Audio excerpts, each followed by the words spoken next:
تازه خبر گوشته کې د افغان او پاکستانی ځواکونو ترمنځ جګړه شوې ده. سپک او درنو وسلو ګزارونه هم شوي. جزئیات هم دلته وګورئ او چینل هم سبسکرایب کړئ.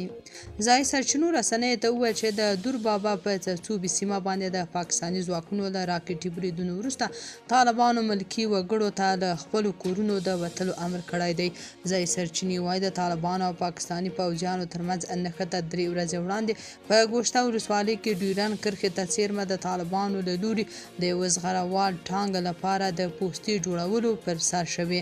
د سرچینو د معلوماتو له مخې تیر ماښام په ګوشته ولسوالۍ کې او سهار مهال په دور بابا ولسوالۍ کې د طالبانو او پاکستاني ځواکونو ترمنځ نښتې شوي او په نښته کې د دواړو لورو ترمنځ درنې او سپکې وسلې کارول شوي دي. سرچینو رسنیو ته وویل چې نن سهار پاکستاني ځواکونو د دور بابا د تصوبي په سیمه کې راکټي بریدونه کړي او وروسته طالبانو هم پاکستاني ځواکونو پر امنیتي پوستو برید کړی دی.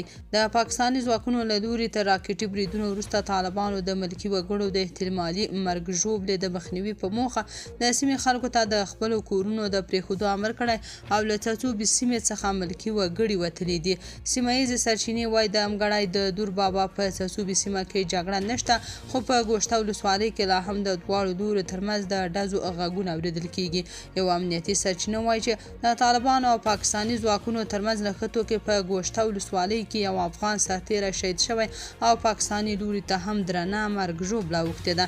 تر اوسه طالبانو او پاکستان په دور بابا او ګوشته کې پر ډیورن کرښه د نښتو په اړه په رسمي ډول څه نه دي ویلي. سرچینې وایي چې د طالبانو تازه دمې ځواکونه هم سیمې ته رسېدلي دي. یاده دې وي چې ګوشته کې د جمهوریت پر مهال هم څو وارې د افغان او پاکستاني ځواکونو ترمنځ نښتې شوي وي. تاسو په دې اړه څه نظر لرئ؟ کمنټ کې شریک او چینل هم سبسکرایب کړئ.